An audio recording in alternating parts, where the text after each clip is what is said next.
Abelhas nativas, silvestres e sem ferrão.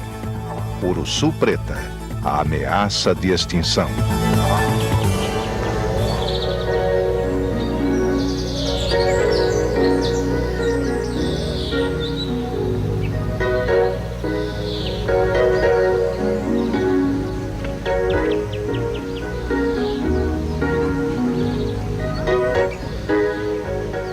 Abelha grande.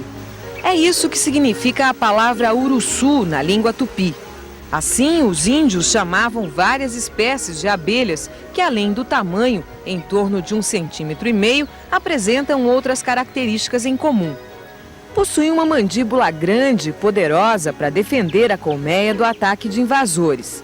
Em compensação, elas não têm ferrão. Na natureza, a uruçu faz os ninhos em troncos de árvores e a cor depende da espécie. A uruçu é uma das quase 400 espécies de abelhas nativas brasileiras. Algumas até você já viu aqui no Globo Rural, como a jataís e a mandaçaia. A uruçu é a maior e a que produz mais mel, em torno de 5 e 6 quilos por ano.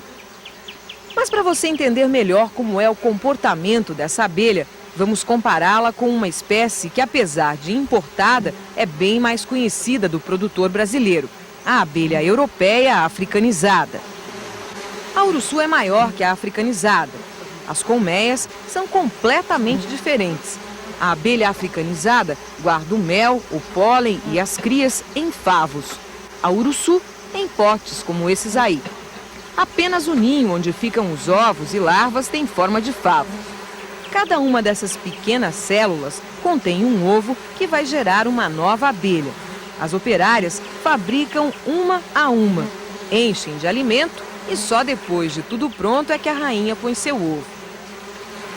As abelhas africanizadas produzem suas rainhas através de superalimentação. Os ovos que vão gerar uma rainha ficam em células maiores e são alimentados com geleia real. No caso da uruçu, o que determina o surgimento de uma rainha é o fator genético. Para cada 3 operárias, nasce uma rainha virgem. Uma delas vai ser fecundada por um único macho. As outras são expulsas da colmeia quando ficam adultas. Há muito tempo já se sabe a maneira como as abelhas africanizadas se comunicam para informar uma a outra onde é que está a comida. É a chamada dança das abelhas, que o Globo Rural até já mostrou. Vamos relembrar como é que é?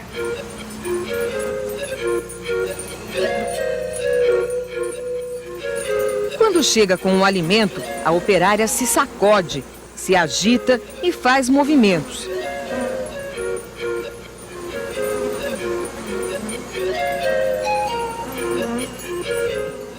Nesse caso aí, um 8.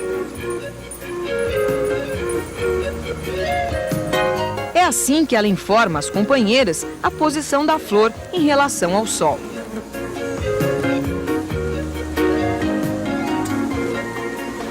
No caso da uruçu, essa comunicação é bem diferente. Essa abelha tem o hábito de marcar o caminho entre o ninho até o local onde está a comida.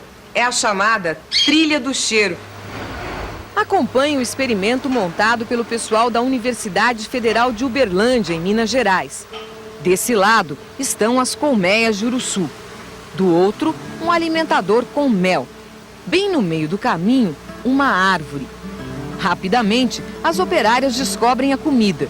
De papo cheio, voltam para a colmeia. No caminho, param na árvore e se esfregam nas folhas. Nessa esfregação, a operária deixa um feromônio, um cheiro que vai guiar as companheiras. Quem descreveu esse comportamento foi o agrônomo e pesquisador Warwick Kerr, professor da universidade, o homem que trouxe a abelha africana para o Brasil. E o professor Kerr está preocupado com a mais alarmante das diferenças entre as abelhas africanizadas e as nossas nativas.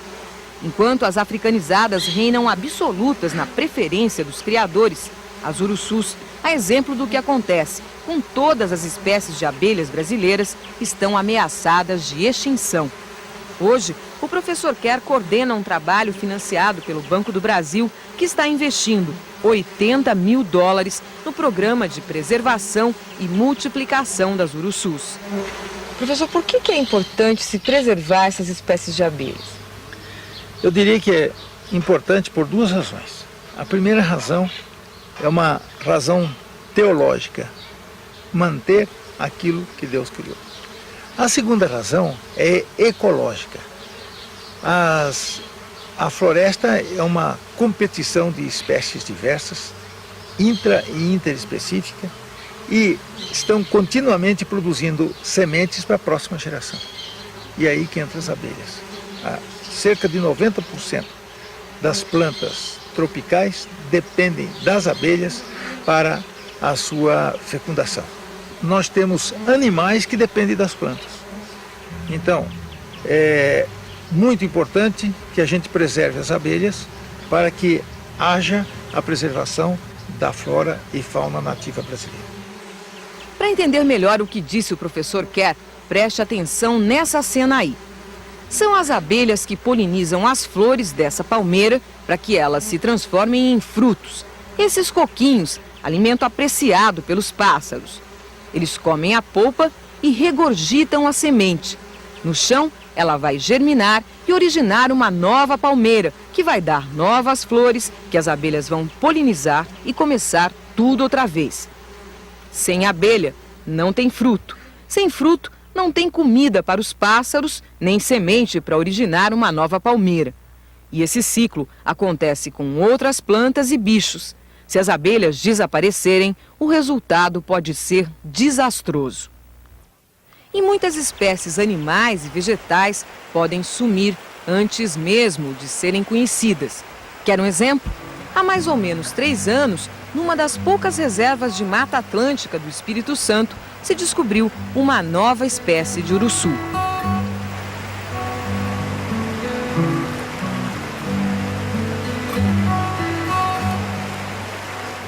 Esse cenário de cartão postal que se esparrama no pé da Pedra Azul, na Serra Capixaba, é a terra natal da urussu preta. Até então, só se conhecia as espécies que vivem no Nordeste e no Norte do país. A bióloga Vânia Nascimento é quem estuda essas abelhas. Vânia, que diferença que tem a urussu preto das outras espécies de urussu? Olha, a urussu é porque eles chamam urussu de abelha grande. Então, uma abelha grande, e ela não tem muita diferença, como você viu com a do Nordeste, exceto o tamanho, que ela é uma abelha bem maior, e a coloração. A coloração do pelo dela é escuro. Vamos conhecer agora o lugar onde a urussu preta foi identificada pela primeira vez. O sítio Dois Irmãos, município de Domingos Martins. A propriedade tem perto de 90 hectares, metade de mata praticamente intocada. E o costume de criar a urussu vem desde o tempo que o seu Luiz, patriarca da família, trabalhava na derrubada da mata para a implantação de lavouras. A gente ficava com dó de deixar ela no mato, perdida, quando derrubava a mata, tem muita mata aqui, derrubava as matas, então nós encontrava as casas e nós tirava o mel, muitas vezes e trazia a cortiça para casa. Quando o pau era fininho que podia trazer, trazia. Senão ficava lá. Senão ficava lá. Aí o bicho pegava, comia elas e assim. A identificação científica da urussu preta aconteceu por acaso. Seu Alvino, filho do seu Luiz, queria encontrar um jeito de multiplicar as abelhas e criá-las racionalmente. Consultou um pesquisador que andava pela região e teve uma surpresa. As abelhas que ele criava eram diferentes, uma espécie ainda desconhecida pela ciência. Como essa história de por que eu me interessei mais com essas abelhas. Passou no Globo Rural que Viçosa estava fabricando um tipo de caixinha que a gente podia multiplicar as abelhas. Passou um senhor, aluno de Viçosa, e perguntando dele, por que você tem abelha? Eu falei, tem algumas. A gente pode ver? Claro que sim. Aí fomos lá embaixo, vimos os poucos cortiços que a gente tinha e aí ele se interessou. Aí ele voltou uma outra vez, que não sei se aquela senhora veio ele, mais 3 ou 4 pessoas, trouxeram o modelo das caixinhas, trouxeram as caixinhas, foi até essas daqui. Essas daí. completamente diferente dessas, né? E foi onde que transferi eu deixei transferir apenas 3 caixas, porque eu não sabia se elas iam se aclimatar ou não nas caixinhas. Ficou com medo de perder as abelhas. Claro, até aqui não tinha, né? Hoje são os netos do seu Luiz que tomam conta das abelhas. E eles já usam caixas como essas aí. Uma inovação trazida pela Vânia, que trabalha junto com os agricultores da Serra Capixaba. Como o seu Luiz, eles têm hábito de criar a uruçu preta. E praticamente todas as colmeias que restaram estão nas matas e sedes das propriedades rurais da região. O trabalho da Vânia é convencer os agricultores da importância de se preservar essas abelhas e também de multiplicá-las. É que a uruçu sofre com a consanguinidade. Se as rainhas cruzarem sempre com irmãos, vão produzir machos estéreis, o que pode acabar com uma colmeia em 3 gerações. Para evitar que isso aconteça, é preciso que cada agricultor tenha 50 colmeias de uruçu. Para isso, é necessário passar os ninhos dos troncos para caixas. Eu transfiro para uma caixa, que é onde você consegue acompanhar tanto o desenvolvimento dela, ajudar contra inimigos como formiga, aranha, coisa que se elas entram no tronco, você não está vendo, você não sabe o que está acontecendo ali dentro. E também, se a gente conseguir dividir o enxame, se ele estiver forte, eu divido em 2, o que não é possível fazer de um toco para o outro, né? E também tem a função de multiplicar, vai aumentando assim, né? É esse que é o objetivo para que continue tendo a polinização do um pouco de mata que ainda tenha. Essa aqui é a fazenda Boa Esperança, da família Pisol. Perto da casa tem uma colmeia de uruçu preta. O pessoal usa o mel no tratamento de problemas respiratórios, como a bronquite. A Vânia vai ensinar o Reginaldo a transferir a colmeia para uma caixa. No lugar onde estava o ninho antigo, deve ser colocada uma caixa vazia para que as operárias que estiverem no campo fiquem por perto. Depois é preciso preparar a caixa que vai receber o enxame. É um cubo de madeira com 30 centímetros de cada lado, pintado com tinta especial para não intoxicar as abelhas. Eu vou pegar essa cera alveolada, vou fazer uma redução do espaço interno, para que quanto menor o espaço que tiver para as abelhas cuidarem de início, já que a colmeia vai ser dividida, ela vai ficar desestruturada, então eu tento reduzir o espaço com cera alveolada, porque à medida que o enxame vai crescendo, ele reaproveita essa cera toda. Esses toquinhos já são para firmar o que vem depois. Com um pedacinho dela, a gente faz o cano, que seria a entrada, para simular a entrada que ela usa originalmente. Se fazer o caminho da abelha na entrada da caixa, né? É um canudinho de cera mesmo, que depois ela vai colocando um pouco de própolis para fazendo do jeito que ela realmente gosta. Essa terrinha que está aqui, ela não é terra. É porque a gente passa, joga tinta e macera o gel própolis, que é próprio dela, a mistura de terra com própolis. Então a gente joga justamente para facilitar a subida das abelhas pela parede, que para não ficar muito liso. Sim. Então tem essas frestas aqui, a gente coloca essa gavetinha que é um fundo que tem onde as abelhas vão jogar o quê? Vão jogar o lixo delas. Sim. É a lixeira mesmo. É a lixeira mesmo, elas fazem como lixeira. Bom, você trouxe 2 caixas, né, Vânia? Essa aqui é diferente dessa? Olha, o modelo, a estrutura é praticamente a mesma, só que essa está com a gaveta, que é a gaveta onde ela vai depositar o mel. É a melgueira. Seria a melgueira. Agora é abrir o tronco com muito cuidado, com a ajuda de machado e pé de cabra. Nossa. Vamos ver na parte. E olha como fica fácil lidar com abelha sem ferrão. Coisa linda. Depois de aberto, é preciso trabalhar rápido para evitar que o mel escorra sobre os favos de cria e atraia predadores como as formigas. Essa branquinha é uma pupa que já está com o olho preto.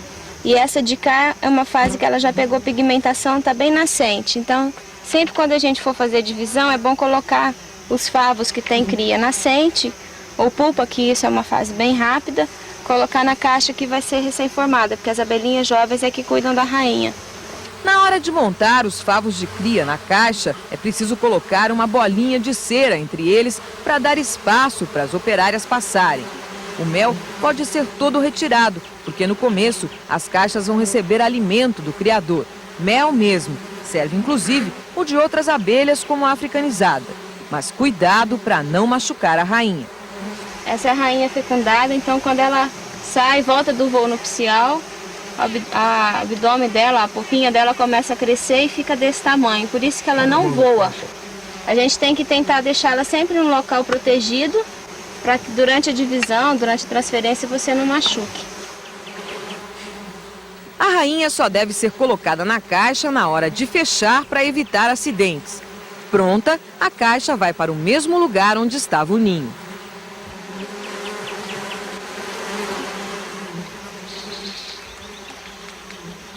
Reginaldo, tinha bastante mel nesse tronco, né? É, considerado uma abelha que produz pouco mel conforme essa abelha uruçu, acho que foi uma quantidade relativa até boa, né? Posso experimentar um pouquinho? Opa, claro. Depois de todo o trabalho a gente merece, né? Oh, Pelo menos isso, né? ele é menos doce que o mel de abelha europeia, Menos doce, mais líquido, né?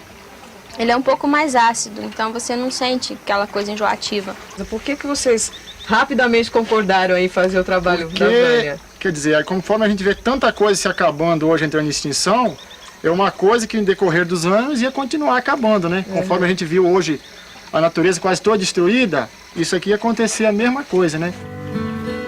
Com esse trabalho, a Vânia já conseguiu transferir para caixas 35 colmeias de uruçu preta. Quem sabe seja o começo da salvação de uma espécie que tem nesse pedaço de serra o seu único refúgio.